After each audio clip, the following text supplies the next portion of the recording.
आ आ आई. Yes. ब ब बदक. क क कणीदार.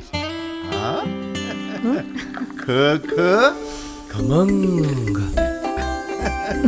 ग ग गोकुळतू. हा.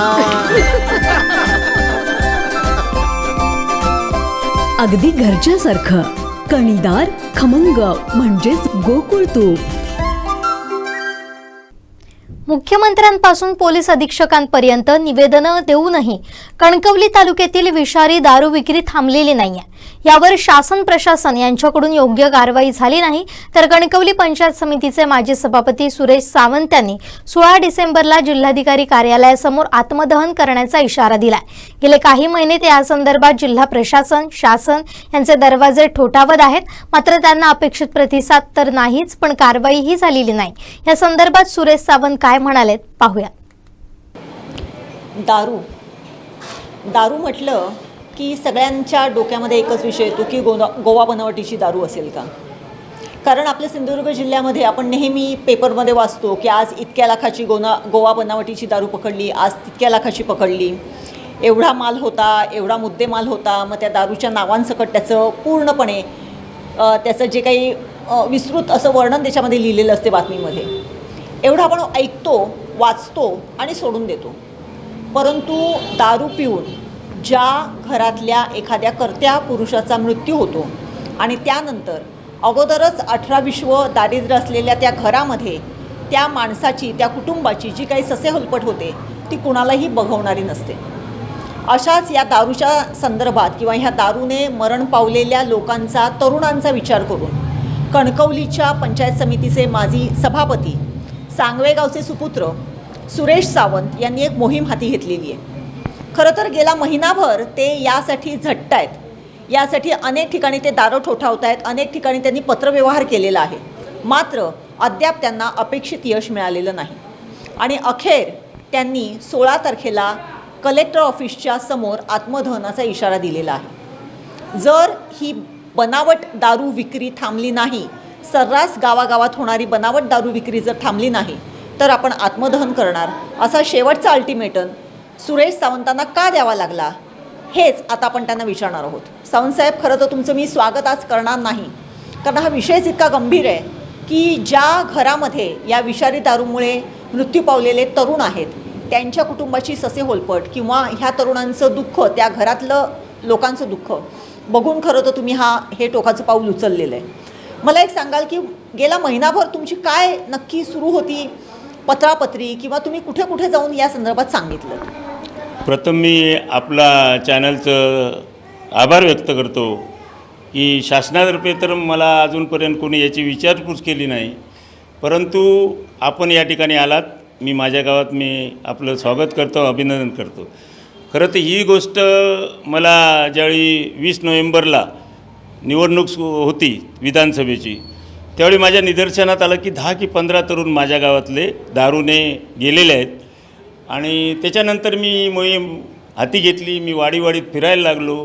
त्या विधवा बायकांना ज्यावेळी मी विचारलं की बाबा हे कसे काय मृत्यू पावले, तर त्याने स्पष्ट शब्दात मला त्या दारूच्या बाटल्या रिकामी मला दाखवल्या आणि आमचे हे अशा बाटल्या घेऊन दारू पिऊन यायचे म्हणून ते मृत्यू पावले. त्याच्यानंतर लागलीच मी जिल्हाधिकारी आणि SP यांना ईमेलद्वारे मी निवेदन दिलं की असं बाई जी दारू आहे ही दारू आमच्या ठिकाणी विकली जाते आणि काही लोक मृत्यू पावलेले आहेत आणि काही लोक अंथरुणावर आहेत.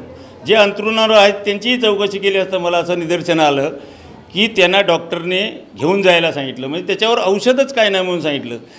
त्यानंतर मला SPने बोलवून घेतलं की तुमचं भाऊ काय म्हणणं आहे. तर मी म्हटलं असं ही दारूबंदी साहेब झाली पाहिजे. दारूबंदी झाली नसेल तर मला वेगवेगळे प्रकार, म्हणजे मला माहिती आहेत, गेली 40 वर्ष मी राजकारणात आहे, समाजसेवेत आहेत, मी करणार. मग त्यांनी बोलले तुम्ही काय घाबरू नका, आम्ही त्याच्यावर व्यवस्था करतो. परंतु SPने अजूनपर्यंत कुठेही धाड टाकलेली नाही, कुठे दारू पकडलेली माझ्या निदर्शनास आलेले नाही.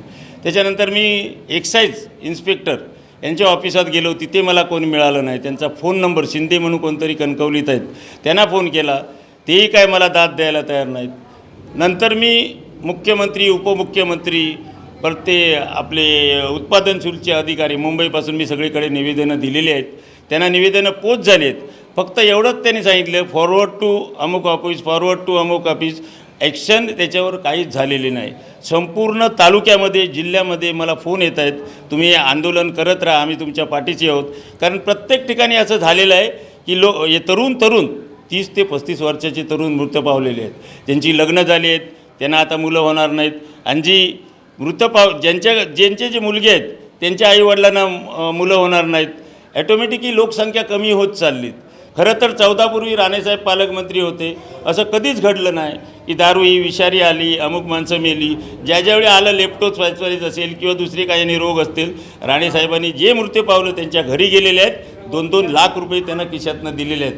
परंतु 2014 नंतर ज्यावेळी उद्धव ठाकरेचं सरकार आलं, त्याच्यापूर्वी एक सरकार आलं, पालकमंत्री, माझा तर स्पष्ट आरोप आहे ते निष्क्रिय आहेत, काही कामाचे नाहीत.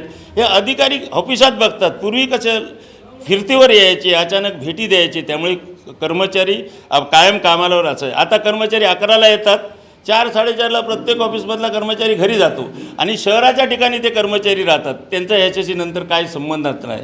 अशी परिस्थिती या ठिकाणी आली आहे. तरी पण मला माझ्या राणे कुटुंबावर माझा पूर्ण विश्वास आहे. मला हे आत्मधरण करायला लावणार नाहीत असं मला वाटते. कारण त्यांचे जे मूळ काम करण्याची जी पद्धत आहे ती वेगळी आहे. आणि जर नाही मला त्यांनी काही ह्याचा रिस्पॉन्स दिला तर माझं हे आत्मदहन नक्की आहे. मग त्याच्यात काही हे होणार. आपल्याबरोबर आणखीन एक ह्या सांगवे गावातले ग्रामस्थ आहेत अशोक कांबळे. त्यांचे देखील ते जेव्हा अनुभव कथन करत होते ते जेव्हा ऐकले तेव्हा अक्षरशः अंगावरती शहारे आले. आपण त्यांनाच विचारूया की कांबळे दादा, आपण बघितलं, तुम्ही मगाशी सांगितलं की आपल्या गावामध्ये काय काय घडतंय. काय सांगाल, विषारी दारूमुळे कशा पद्धतीने संसार उद्ध्वस्त झालेले आहेत?